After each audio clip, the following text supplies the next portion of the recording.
Cuman kan ada beberapa gereja yang dia menerapkan ibadahnya secara online ya. Nah, yang monitor oleh kita, yang kita setting pengamanannya kurang lebih ada 158.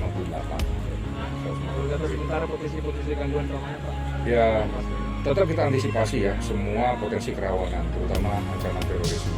Tetapi sekali lagi, himbauan kami kepada seluruh saudara-saudara kami yang beragama Nasrani, silakan beribadah dengan tenang, tidak usah merasa khawatir, tidak usah merasa takut.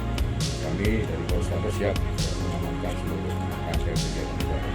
Kalau alat-alat yang sudah diusahakan apa sih yang digunakan?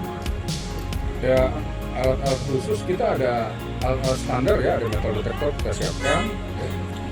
Ini kita kemudian dokumentasi, kita inikan, kita dibantu juga dengan beberapa CCTV di titik-titik jalan yang sudah terpasang.